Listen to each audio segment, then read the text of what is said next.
When the real popes came to power. One of Arrius Piso's sons, Alexander Piso I, appears to have tried to assassinate Domitian, and instead, being caught before he could, died in about the year 95 CE AD. Well, that and other attempts on his life, caused Domitian to be even more cautious. Having failed in the attempt, others were planned. There was another attempt on Domitian's life, in which another of Arrius Piso's sons would try, but he failed and was saved by another of his sons.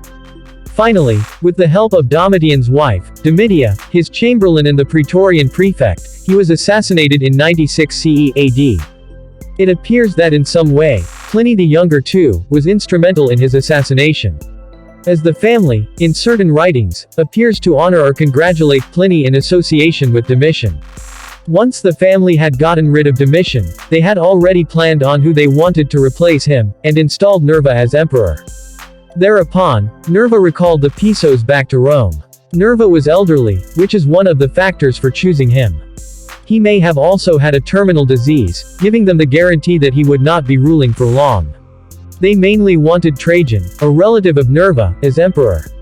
Which was accomplished when Nerva died in 98 CE. At that point, the family was busy working to finish the New Testament books and to create churches. About the year 100 CE AD, Pliny the Younger went throughout the Roman Empire turning certain pagan altars into churches. While doing that, he was writing, and he was also shoring up Roman cities where vice was offered, such as prostitution and gambling. He in fact, would advertise those cities by writing about them as the New Testament Paul. So, the first of the Christian churches were built on a shoestring, by refurbishing old pagan altars. Some were torn down and reconstructed. They were constructed in the same way as other places of worship and sacrifice had been constructed in the past, particularly, those whose religion or beliefs were a front for orgies and sexual depravity. That is, they had little sex rooms, built into the sides. Originally, the Christian biblical texts were written for dual purpose. One was to appear to be straight-laced and upright, and the other was to be sexual stimulating.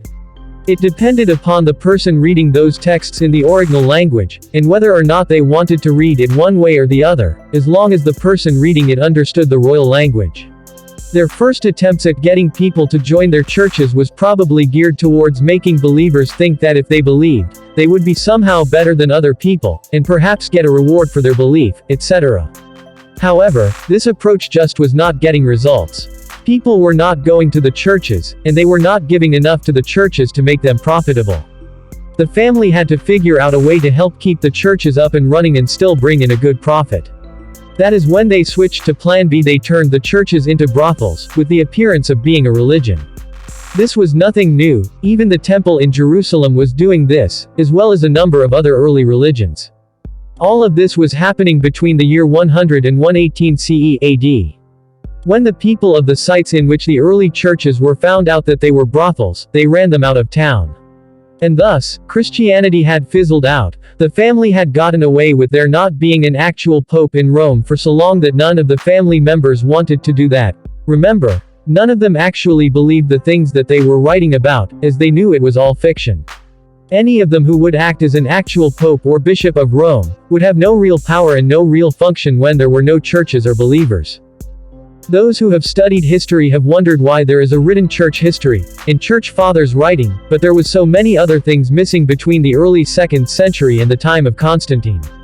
This explains that, descendants of the original Piso family members wrote as church fathers, and had taken the title of Bishop of Rome, or Pope, as well as the position of Emperor. They had just been writing serials, or a type of adventure story of and about popes and martyrs for hundreds of years, giving various family members the title of Bishop of Rome or Pope. And, they sometimes did this in the same way that they had appointed emperors at time, via councils, and by choosing the one who either wanted the title most, and or the one who worked either most or best to promote Christianity, and or someone who didn't have long to live, that is, a family member who was pro-Christianity, but who had a terminal illness. And this was done so that they would only have the title for a short time. But those who had the title knew that they would have a place in history. And thus, in this way, they would continue to live on, after their death. To many ancient royals, this was the only real way that they had in which to live forever. An option that was not available to non-royals.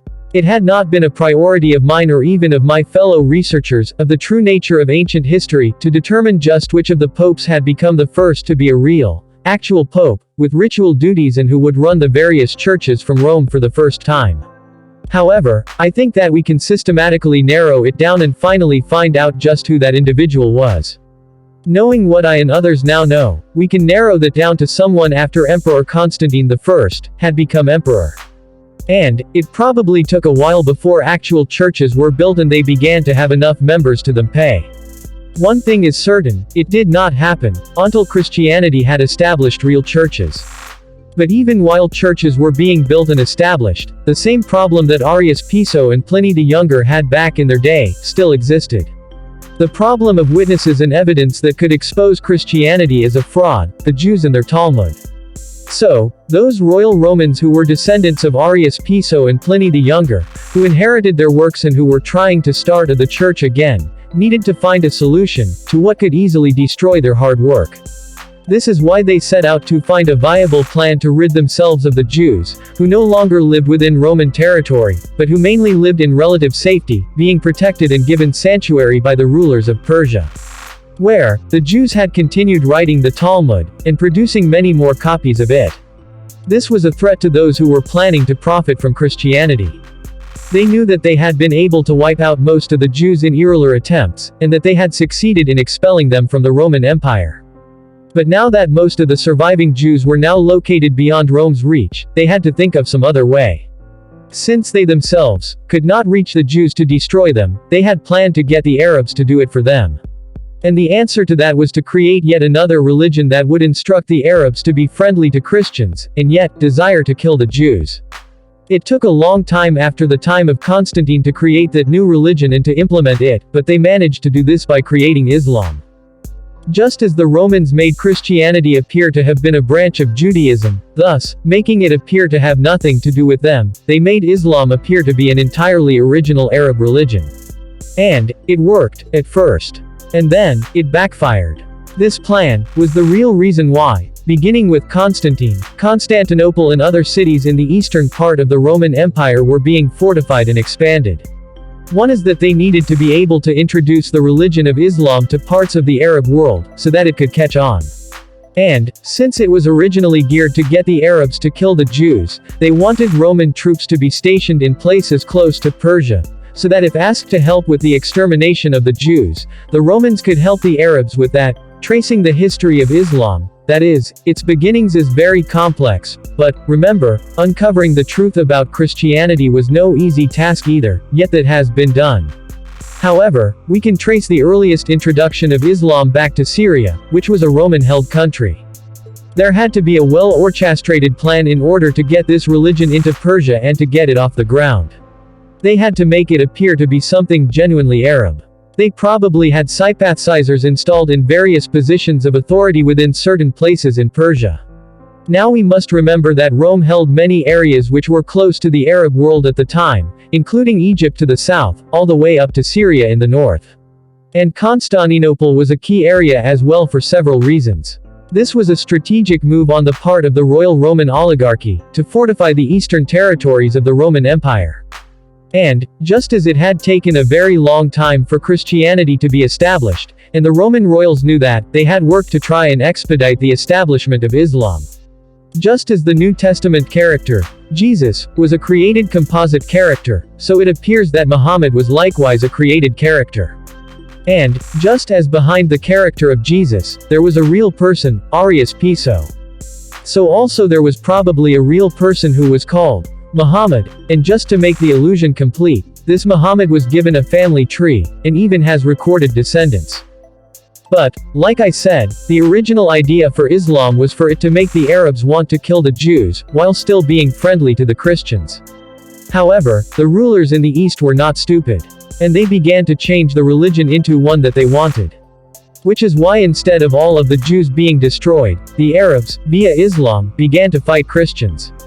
And the only real way that the royal Romans and leaders of the Christian church could make any real use of it was as an excuse to have crusades. During the late 700s and 800s, various treaties were established between the Roman royals, church leaders and the leaders of the Jews. This allowed Jews from the east to come back to parts of the Roman Empire. This too, was a plan to get the Jews to move back into Roman territory so that they could be more easily accessed to kill. So, many did, especially since at first, Islam was creating a dangerous environment for them in Persia. This is how certain Jewish towns, villages and cities came to be established within the Holy Roman Empire. So, for about 200 years, or so, many Jews moved into the areas to the east of Rome, but which were still within Rome's reach. That is when the idea of the Crusades was put into use. With the objective of the Crusades ostensibly being the recovery of the Holy Land from the Arabs, the Crusades were directed to go through certain towns, villages and sites, which just happened to be primarily Jewish, and in which the Crusaders were instructed to pillage, plunder, rape and kill the inhabitants of those places along the way to Jerusalem, as well as on the way back.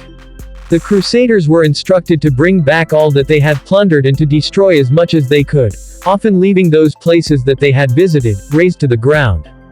It was during the time of the Crusades and the Inquisitions that most of the copies of the Talmud within the Holy Roman Empire were destroyed. And this, of course, before the invention of the printing press. It was also a time in which most of the inner circle, scholars within Judaism were killed. And, thus, the knowledge of what was contained within the Talmud was lost to most of the surviving Jews. To verify this, we must also verify the factual existence of a royal oligarchy. In what way might we do that? One way is, via DNA evidence. Of course, that evidence must be collected.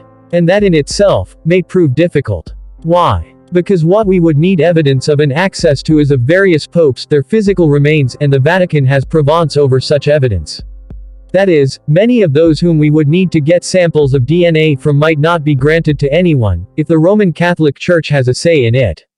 Such evidence, I contend, belongs to humanity and not to a group or power of any kind, when the future of all mankind is weighed in the balance. Now, let's say we can obtain that evidence.